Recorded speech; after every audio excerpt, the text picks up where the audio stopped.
Hi there, little scientists. It's Miss Victoria from the Ridgewood Public Library. Today we are actually going to do a combination story time and experiment. We are going to be growing our own beanstalks, so I thought it would be fitting to start out with a reading of the classic fairy tale Jack and the Beanstalk. Once upon a time, there was a widow who lived in a tumble-down cottage with her son Jack. Jack and his mother were so poor that all they had was an old white cow. One day, when there was no food in the house and no money to buy any, the widow said to herself, "I will have to sell our cow, or Jack and I will surely starve." So Jack's mother called him to her and said, "I want you to take the cow to market and sell her, but be sure you get a good price, for she is all we have." "Yes, mother," Jack replied, and he put a collar on the cow and headed to town. Jack was delighted to be going to market by himself. As he walked, he whistled a cheerful tune. He was interrupted when he heard someone say, "You seem to be in a fine mood, young man. Where are you going today?" Jack turned around. On the side of the road stood a strange little man. He was about 4 feet tall and dressed in a bright green suit. "Why, I'm off to market," Jack said, "to sell our old cow." "I'll buy your cow if you'd like," said the little man. "What will you give me for her?" asked Jack. "I'll give you these magic beans," the little man replied. Then he opened his hand. Jack looked at the beans in the man's palm. They were all the colors of the rainbow. "Magic beans!" Jack cried. "I've never seen any before." And he traded the cow for the beautiful magic beans. "Mother will be so happy," Jack thought, feeling very pleased with himself. Then he ran home as fast as he could to show her the magic beans. But Jack's mother was not happy when she learned what he had done. "Oh, Jack," she cried, "how could you be so stupid? You traded our cow for a handful of beans?" Jack's mother was so angry, she picked up the magic beans and threw them out the window. Jack realized his mistake, but it was too late. The cow was gone, and there was still nothing to eat for supper. Jack went to bed, feeling very foolish. All night, Jack tossed and turned. "My poor mother and I will have nothing to eat tomorrow either," he thought miserably, "and it is all because of me and those magic beans." The next morning, Jack gloomily climbed out of bed. When he went to the window, he saw an amazing sight. Where his mother had thrown the magic beans, a giant beanstalk was growing. It was thick and tall, so tall that it reached into the clouds. "Mother, come quickly," Jack called, and together they stood in the garden, staring in wonder at the beanstalk. "I wonder where it goes," Jack said. "Perhaps I'll climb it and find out." "You'll do no such thing," said his mother. "Those beans have caused enough trouble already." But it was too late, for Jack had already started to climb up the beanstalk. Up he climbed higher and higher until the cottage below looked no bigger than a bird's nest. Still, Jack could not see to the top of the beanstalk. At last, Jack climbed through the clouds. There he found himself at the top of the beanstalk. A field of clouds stretched in every direction. In the distance, Jack could see an enormous stone castle. He jumped off the beanstalk and walked toward the castle.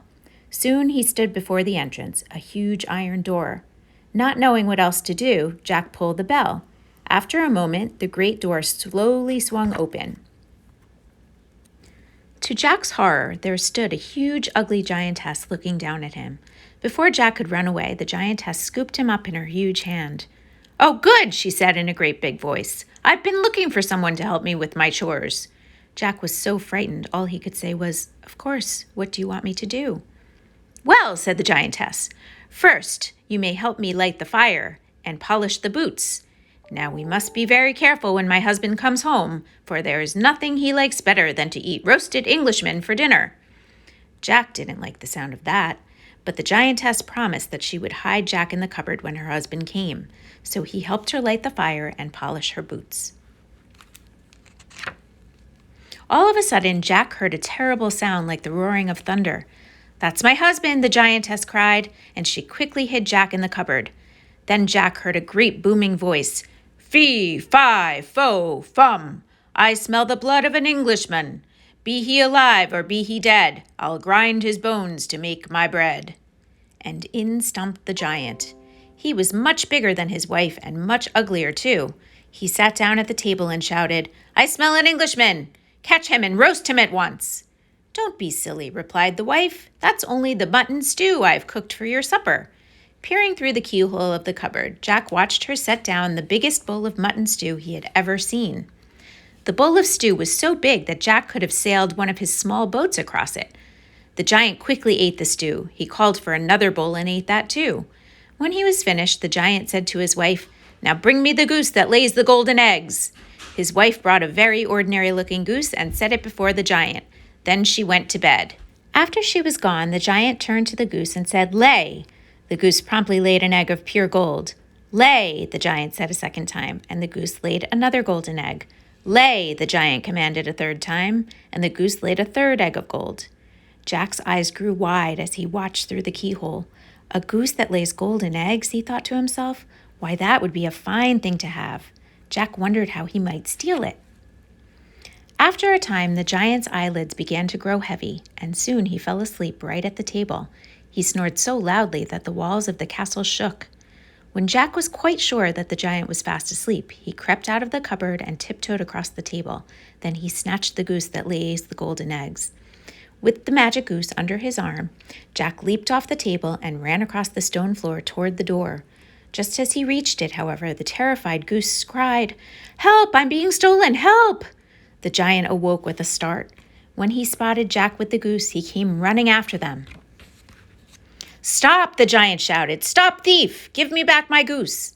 But Jack didn't stop. He was too frightened to turn around. He kept running as fast as he could across the clouds to the giant beanstalk. At last, he saw the top of the beanstalk, and still clutching the magic goose, he started climbing down the beanstalk. But he had not gone far when the beanstalk began to sway violently. Looking up, Jack saw that the giant was coming down the beanstalk after him. Jack began to climb down faster. The giant began climbing down faster too. Just as the giant was about to catch up with him, Jack reached the bottom of the beanstalk. He saw his mother standing by the cottage door, and he called to her, "Mother, quick, fetch me the axe." His mother came running with the axe. Jack grabbed it and with a single blow chopped through the beanstalk. With a great groan, the beanstalk came crashing down and the giant fell with it. Now where the giant landed, no one knows, but Jack and his mother never saw him again. Jack showed his mother the goose that laid the golden eggs, and she fed it some dry corn. The goose was so happy to be free from the giant that it laid a golden egg, then another and another. Jack took the golden eggs to market and traded them for food and a new cow and much more besides. And ever after Jack had climbed that giant beanstalk, he and his mother and the goose that laid the golden eggs all lived happily together. The end. So now that we have the story of Jack and the Beanstalk fresh in our minds, let's move on to our experiment. And we will grow our own beanstalk. What we'll need to do this are a glass jar, some cotton balls, bean seeds, I chose lima beans, but you can choose something else if you prefer, water, and sunlight. We're going to begin by wetting several cotton balls and placing them into a jar. You want the cotton balls to be wet but not soaked. Next, we'll wedge a bean between the cotton balls and the glass of the jar so that you can easily observe the bean growing. Then we're going to observe the jar over the next several days and watch what happens to the bean. We are going to add a few drops of water to the cotton balls as needed. Here are some questions to keep in mind as we're doing this experiment over the course of the next week or however long you'd like to keep it going. I've actually been doing my experiment for over a week now, and I will show you my results momentarily. So some of the things we want to consider are, do you think the beans would grow if they didn't have water? Do you think the beans would grow if we put the jar in a closet away from sunlight? And how do you think the beans take in the water from the cotton balls? Well, to answer these questions, we know that plants need water and sunlight in order to grow and survive. And as far as the beans taking in water from the cotton balls, they actually do this by absorbing the water through the outer layer of the seed. Something you may notice in this experiment is that we're not using soil, which is typically associated with providing the nutrients that plants need to grow. Well, not all plants need soil in order to grow. Actually, in this case, if they have air, water, light, and good care, then they can grow just fine.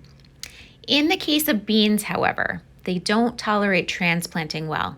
So if you plan to grow them large and continue them growing so that they actually produce beans, then you must sprout them without soil and then plant them in the garden before they begin to form their roots. I have provided this illustration to give you an idea of typical growth for a bean plant, and then I'm going to show you the results that I have observed with my own bean plant setup over the last week.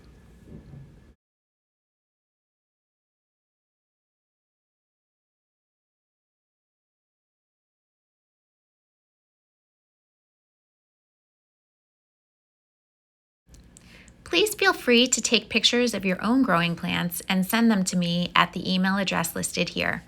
Thanks so much for joining me for today's Little Scientist experiment and story time. I look forward to seeing you again soon. Bye!